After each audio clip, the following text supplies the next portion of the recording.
Esa fue una época de todas maneras muy particular de la historia del país, que tuvo en Medellín como un espacio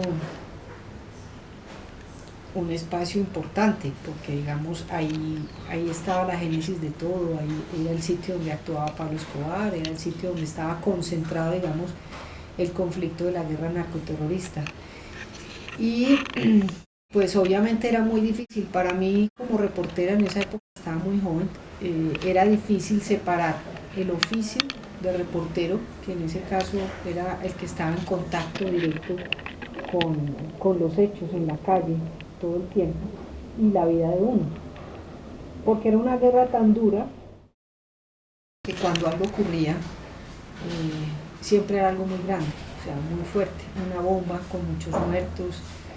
El terrorismo hace mucho daño, digamos que tiene esa característica que arrasa, discrimina, no es lo mismo otro tipo de acciones delictivas, digamos, localizadas, el atentado contra esto, no, el avión de Avianca, no, volemos un avión, pongamos una bomba. Entonces, nosotros no es que fuéramos presas en Medellín simplemente de la inseguridad o de, sí, de la inseguridad o de una ciudad, sino del terrorismo en una ciudad pequeña, donde cualquier cosa que se hacía tenía un efecto muy grande. Entonces, obviamente, uno estaba trabajando, registrando eso que pasaba, pero al mismo tiempo estaba pensando dónde estarán mis hermanos, esta bomba dónde los habrá cogido, mi hermana tenía una cita por este lugar, habrá salido mi mamá al mercado de pronto. Entonces era miedo, o sea, vivir en esa época como persona y como profesional en cualquier orden, era vivir en el miedo, era vivir en la zozobra todo el tiempo.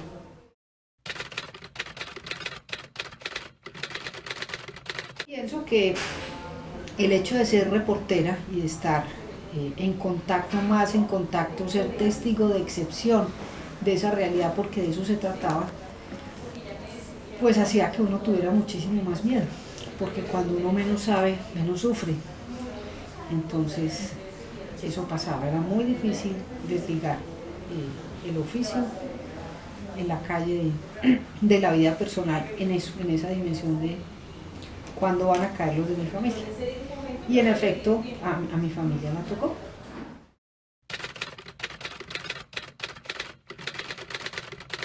A mi tío, que era el procurador general de la nación. Entonces, eh, pues yo me entero por la radio, hacía 3 días había tomado un descanso de vacaciones, por fortuna digo no me tocó ir a cubrirlo, pero hubiera sido terrible, porque fue muy duro. Uno sentía eso, que cada vez el cerco, bueno, y no solo él, también un primo hermano de 18 años que un día salió a trotar, era deportista, y fue la semana en la que ellos, las fuerzas oscuras, decretaron un toque de queda, decían el que esté en la calle después de las 9 le disparamos, y él subía a trotar por una zona difícil, pero porque era una zona difícil, digamos, de orden público, y pasó un carro disparando y lo mataron. O sea,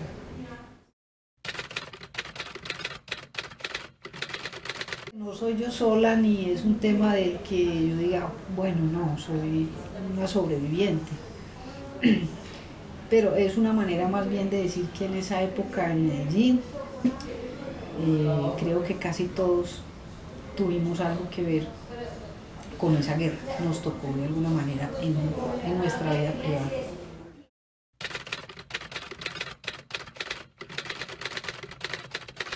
Yo ahí tengo cosas muy interesantes que decir, pero sobre todo a manera de pregunta, porque yo creo que eh, esta sociedad nuestra todavía no ha terminado de elaborar muchas cosas.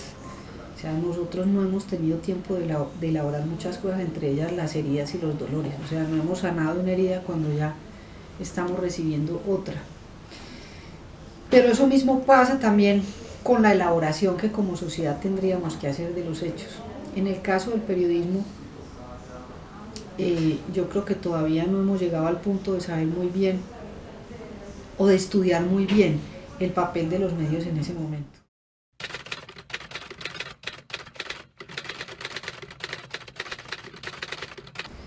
Pues estaba Darío Arismendi, estaba Juan Gosaín, estaba Yamida Amat, María Isabel Rueda, María Elvira Samper.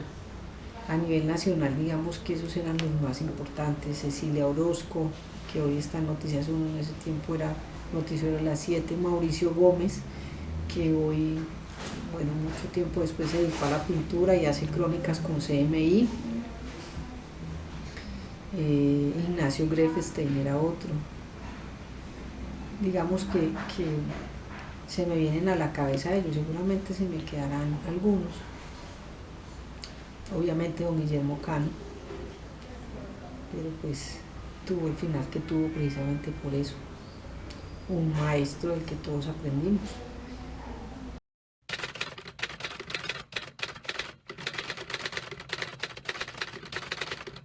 Entonces yo creo que esa respuesta no la tenemos todavía tan elaborada y que habrá que esperar eso, la perspectiva que nos dé el tiempo. Pero lo que sí sé es que nosotros no estábamos preparados, ni los grandes directores, ni los reporteros. En mi caso yo era, digamos, ese último eslabón, el oficio más chiquito, pero más grande al mismo tiempo de esta profesión, que era el de reportero. No estábamos preparados para lo que pasó. A nosotros en la universidad nos habían enseñado manuales de estilo, como lo digo en mi libro, de cómo cubrir, por ejemplo, un incendio, o cómo cubrir, por ejemplo, una denuncia. Sí, a nosotros nos enseñaban, cuando hay una denuncia hay que contrastar las fuentes.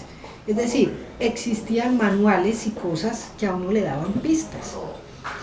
Y de lo que no había pistas, como hacemos hoy, como hacemos siempre, la ética y los principios de uno siempre le dan el norte de cómo manejar un tema. Pero frente a esto que desbordaba todo, nosotros no sabíamos. Y yo repito una frase que le oí una vez a un colega, hoy trabaja en el periódico El Colombiano en Medellín, en esa época trabajaba en Caracol. Nosotros transmitíamos las masacres como transmitiendo un partido de fútbol. O sea, no había mucha diferencia.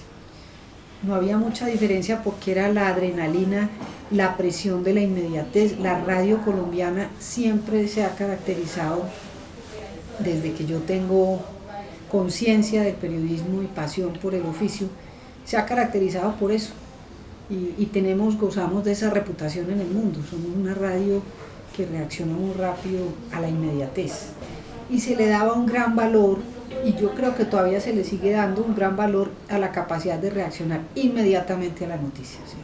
No importa que entregáramos los datos incompletos o como ocurre con tanta frecuencia casi sin confirmar. La presión de informar ya era lo que primaba, la inmediatez.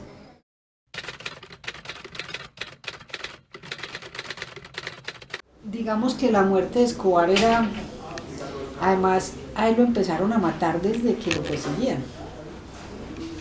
Había gran cantidad de rumores, casi que todas las semanas había rumores de que lo habían matado.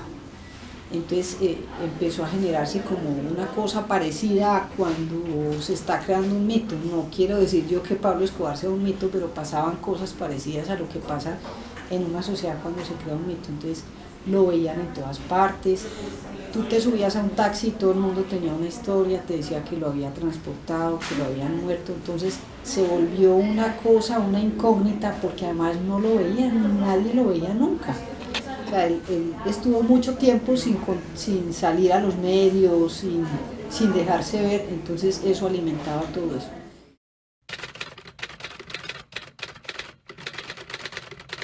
Y yo sentí un helicóptero muy cerca, pero ya estábamos acostumbrados a que eso pasara.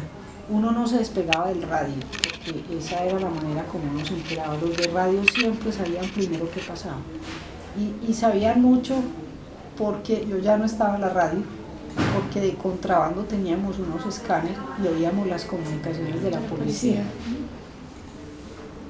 Uno oía un helicóptero y uno llamaba a sus amigos en Caracol o en ABCN. Y cuando yo siento el helicóptero y llamo, y me dicen, lo mataron, yo entendí. Pero dije, será otra vez, pero igual había que correr. Yo salí no muy convencida. Y salimos con el cámara a tratar de mirar el helicóptero por dónde estaba, a ver dónde nos ubicábamos. Entendíamos que tenía que ser cerca y de hecho fui la primera persona que llegó al sitio porque estaba muy cerquita. Incluso tengo la anécdota de que la imagen que se logra, por lo menos en video de esa época, de él en el techo, la logramos nosotros. Mi camarógrafo se paró en mis hombros, se subió a un árbol y hizo la imagen. Y esa imagen, pues con esa imagen el noticiero, bueno, le dimos la vuelta. Él en el techo, ya abajo ya todo llegaron. Fui la primera que llegué. Y me impactó mucho cuando yo llegué, me tocó ver a la mamá de él llegar y verla llorando, destrozada porque le habían matado a su hijo. Y yo ya era mamá. Mi hija estaba conmigo en la oficina justamente. Me tocó dejarla con el portero del edificio de la oficina porque no quería llevarla a eso y llamar a mis hermanos que vivían cerca a que recogieran a María José.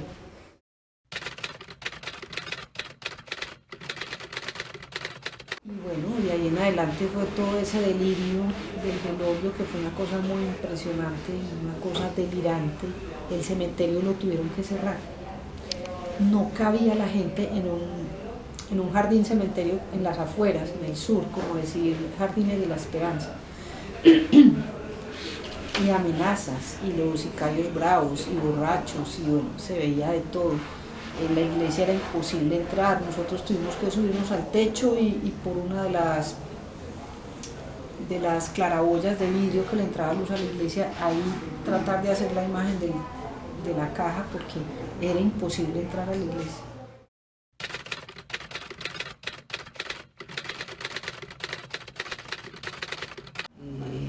No es que no es que se trate de celebrar la muerte, pero es indudable que la desaparición de Pablo Escobar, bueno, generó alivio, pero también miedo, porque eso también hay que decirlo. Y los analistas o los líderes de opinión en ese momento, algunos hablaban incluso de eso, qué iba a pasar ahora cuando había mucha gente, sicarios, delincuentes, toda esa cadena de personajes que trabajaban para él y con él, iban a quedar sin cabeza. Entonces era uno de los análisis que se hacía en ese momento. La muerte de él, digamos que tuvo esas dos miradas. El alivio que significaba para el pueblo común y corriente, para la gente del común, que la gente celebraba en las calles, los carros pitaban como cuando hay un partido de fútbol y uno gana y la final y se oía eso. Pero si tú ibas a otros barrios, digamos a lo que llamamos las comunas, en los sectores donde él era muy querido, la gente no estaba celebrando, la gente estaba llorando. Entonces era esa misma ambivalencia que era él.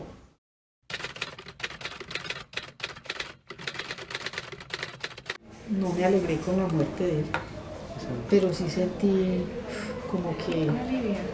Sí, eso es innegable, o sea, todo el mundo en el país y especialmente en Medellín, aunque una gran parte de la población lo sigue llorando porque se volvió un ídolo en ciertos sectores de Medellín, pues les daba casa, les daba comida, les daba mercado y se volvió un ícono. La otra parte de la ciudad sintió un alivio y de hecho eso cambió muchísimo la ciudad.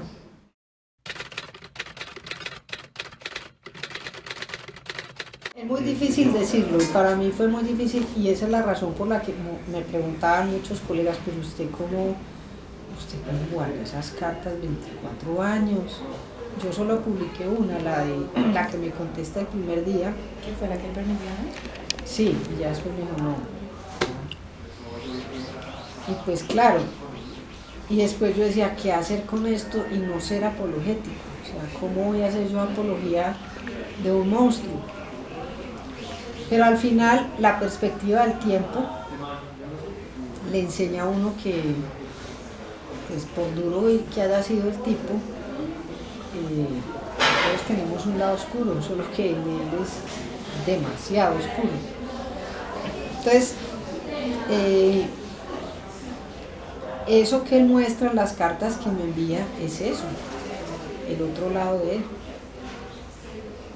que era un papá que tenía la sensibilidad para escribir un cuento infantil y leérselo a su hijo, que justificaba todo el daño que hizo en el amor a sus hijos. Aún es incomprensible y para mí sigue siendo incomprensible. Pero es muy difícil meterse en la mente tan compleja de un personaje que como él, yo no soy psiquiatra ni me he dedicado pues como a estudiar la psicología de él, pero no necesita uno ser psiquiatra para entender que es una mente con algún desajuste, o sea, por eso que tú dices, puede ser el mejor papá del mundo, pero al mismo tiempo, pues, o por lo menos el más amoroso y el más tierno, pero al mismo tiempo el asesino más sanguinario y más brutal. Esa es de las cosas que más me impactó a mí y que más difícil me hizo elaborar todo. Entender que a pesar de todo el daño que hizo y que me hizo a mí y a mi familia, tenía un lado menos oscuro.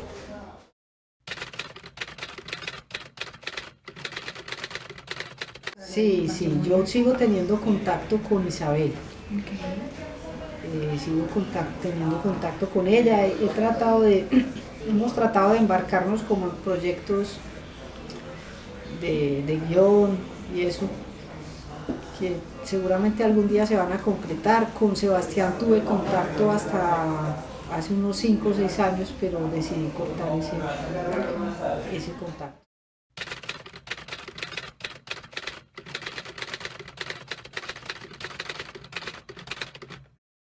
Me parece que es lo que debería ocurrir. Yo me identifico completamente con ese tema y tiene que ver con lo que les decía ahora. Lo que pasa es que nosotros como país hemos sufrido tantas heridas que no logramos tener el tiempo suficiente para sanar y recibir otra. Entonces estamos llenos de heridas y no sanamos. Y creo que el perdón es eso. Uno sana y el perdón se da. A mí me pasó y yo me imagino que a Héctor le pasó eso. Sanó ese dolor tan grande, aunque el dolor no pasa, pero sana la herida. Sanó y uno deja de sentir rabia y deja de sentir odio y el dolor es un dolor sereno. A mí me pasó eso. Entonces yo supongo que a Héctor le pasó eso y cuando uno perdona, cuando uno sana, perdona y cuando perdona uno entiende es que la única manera de que eso que me pasó a mí no vuelva a pasar es así. Por la vía del perdón no hay otra. Bueno, muchísimas gracias, Silvia. Bueno, a ustedes y que disfruten de esta carrera y de este oficio.